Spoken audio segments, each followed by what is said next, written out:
Bonjour à toutes et tous, merci d'être là. Écoutez, d'abord, un mot pour dire que on est tous très fiers avec les ministres de pouvoir être présents sur ce salon du Bourget. Comme vous le savez, c'est le plus grand salon du monde pour l'aéronautique et c'est la plus grande édition du plus grand salon du monde. Donc c'est vraiment une fierté, si je puis dire, au carré que les Françaises et Français peuvent avoir.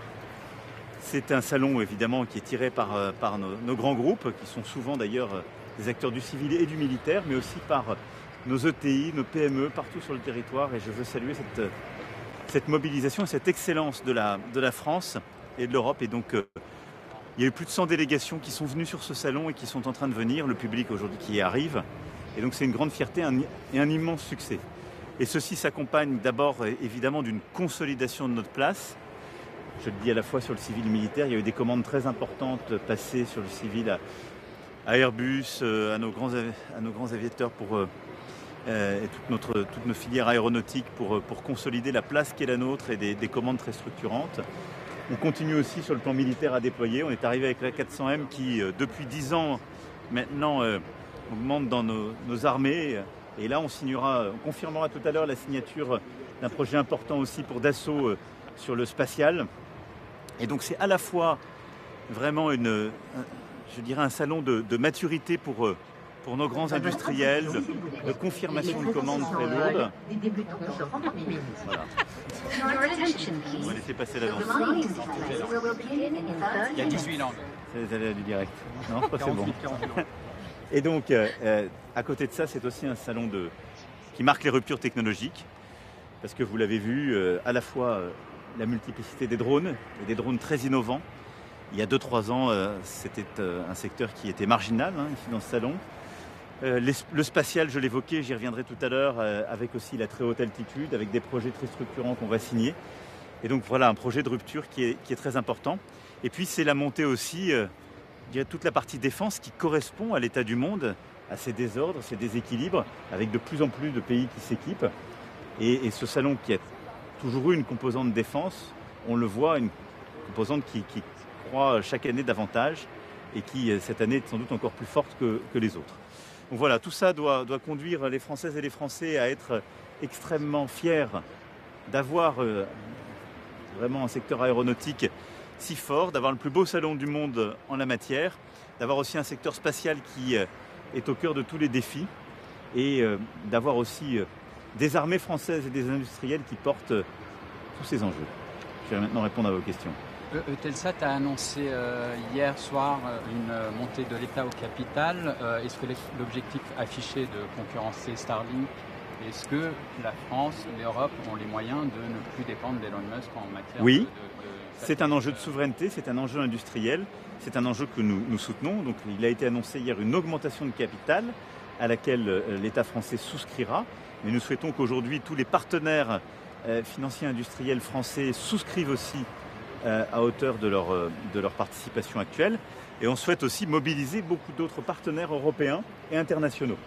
Pourquoi ? Parce que Eutelsat est une très grande entreprise de services satellitaires, qu'elle a des constellations aujourd'hui à la fois géo et léo, c'est-à-dire en orbite basse, et qu'en fait Eutelsat est le seul acteur qui est non américain et non chinois et qui dispose de ces constellations en orbite basse et d'une telle offre.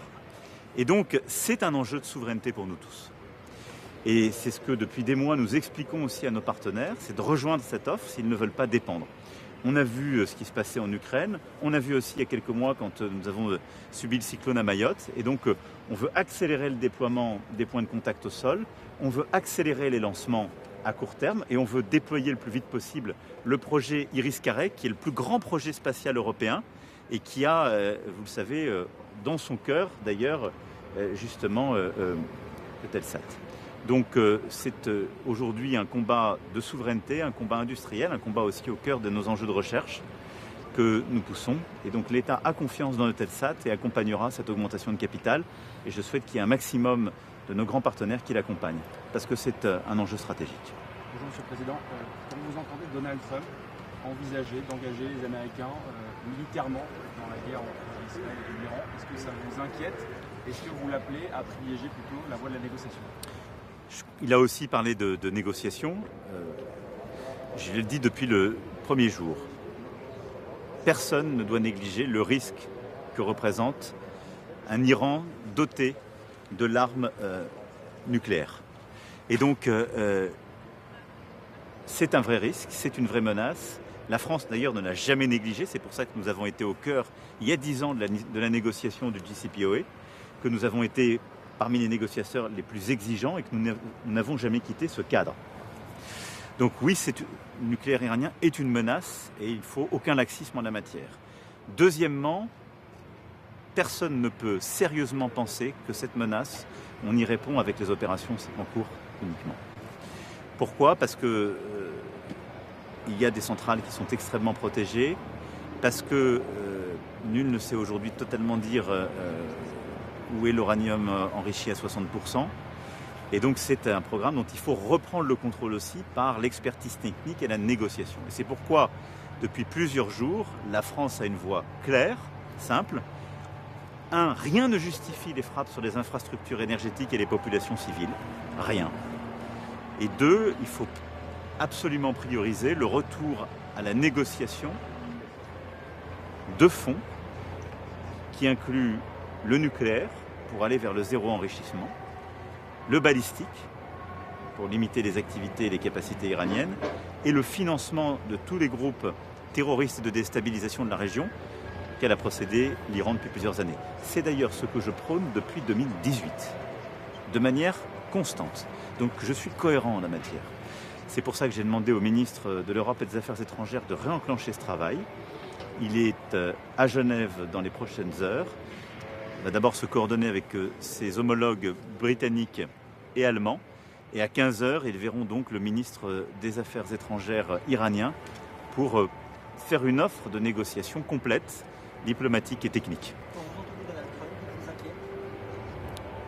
Je ne suis pas dans le commentaire. La situation est objectivement aujourd'hui une source d'inquiétude.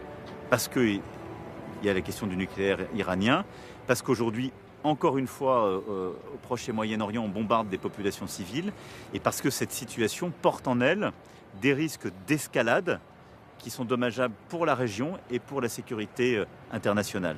Donc il faut tous être extrêmement vigilants, sérieux, et traiter la situation comme je viens de le rappeler en se remettant autour d'une table maintenant de discussion, et ne pas oublier non plus la situation à Gaza qui exige aujourd'hui, pour des raisons humanitaires, mais sécuritaires également, un cessez-le-feu le plus rapide, une reprise de l'aide humanitaire et une reprise du travail politique. Sur l'Iran, Monsieur le Président, est-ce que vous reprendriez les mots du chancelier allemand, M. Merz, qui disait, je cite, que Israël fait le sale boulot pour nous tous en Iran. Et juste une deuxième question, est-ce que vous comptez réunir d'une manière ou d'une autre les partis politiques en France, comme vous l'avez fait sur la guerre en Ukraine, pour les tenir informés de l'évolution de la situation, par exemple, sous format Saint-Denis, comme vous l'avez dit ? Je pense qu'aujourd'hui, je l'ai dit, la France considère que la sécurité d'Israël est une véritable question stratégique pour nous et que l'Iran constitue un risque existentiel pour Israël. Pour autant, je considère qu'aujourd'hui, les frappes qui se poursuivent, les frappes qui touchent les infrastructures civiles, les infrastructures énergétiques ou civiles et qui touchent les populations civiles doivent absolument être arrêtées. Et rien ne les justifie. Et donc je considère aujourd'hui que, et j'aurai l'occasion d'ailleurs dans les prochaines heures, prochains jours de parler à nouveau au Premier ministre Netanyahou, il faut qu'on puisse reprendre le travail politique et diplomatique. C'est la voie que nous portons. Ensuite, sur la question du traitement des formations politiques, je souhaite que le gouvernement, et j'en ai parlé ce matin avec le Premier ministre, puisse organiser sur ce sujet un débat, conformément à l'article 50-1 de notre Constitution. Et en effet, dès que les choses commenceront à se stabiliser, je rassemblerai sur un format de type Saint-Denis, formation politique, pour échanger avec elle à la fois sur l'Iran, Gaza, mais également l'Ukraine. Je vais d'abord passer le cap du sommet de l'OTAN la semaine prochaine. Vous avez évoqué il y a 2 jours une initiative française. Aujourd'hui, vous parlez d'une offre diplomatique complète. Est-ce que vous pouvez nous dire concrètement, qu'est-ce qui serait à même de faire arrêter les frappes et de passer à la table des négociations? Que l'Iran manifeste sa volonté de rejoindre la plateforme des négociations que nous allons mettre sur la table. Bienvenue en ce lieu mythique du Bourget, là où se sont écrites depuis 1919 pour nombre des pages. Alors j'ai rien tout de suite à Sophie. Je peux continuer, vous entendez, ou il faut arrêter? Ceux qui ont développé la nation sous toutes ses formes, et notamment le transport aérien, ce moyen de communication qui permet aux populations des 5 continents de pouvoir J'ai peur que nous soyons partis sur mieux se connaître, un long tunnel. Bienvenue donc à Bon, cette 55e pour conclure, édition je vais la question était sur juste avant Sophie Anno, je vais le faire. Oui, comme j'ai pu le dire, nous proposons une solution diplomatique et donc ce que nous mettons sur la table, c'est une solution diplomatique qui traite il n'y a pas de coordination possible. Non mais c'est trop. Je finis. Et donc, c'est une reprise du travail de l'AIEA pour aller vers le zéro enrichissement, avec une capacité d'aller sur tous les sites. 2, c'est un encadrement des activités balistiques. 3, c'est un encadrement du financement des proxys dans la région. Et 4, c'est véritablement aussi la libération des otages et avec derrière une reprise des échanges diplomatiques. Donc il y a une offre qui sera travaillée par nos ministres et qui sera déposée sur la table en début d'après-midi. Sur Sophie Anno, je serai heureux de la retrouver. Au début de mon premier mandat, elle pilotait les hélicoptères que j'utilisais, donc j'ai appris à la connaître. Et je crois que c'est vraiment une fierté pour nos armées d'avoir une femme aussi engagée qui a aussi fait cet investissement. Une fierté qu'elle ait été sélectionnée ainsi dans les programmes internationaux et américains. Et donc je serai tout à l'heure très heureux de la retrouver pour aussi défendre, si je puis dire, son implication et les grands programmes que nous attendons. Voilà, je crois que c'est plus raisonnable de reprendre le fil de la visite. Merci beaucoup en tout cas à tous.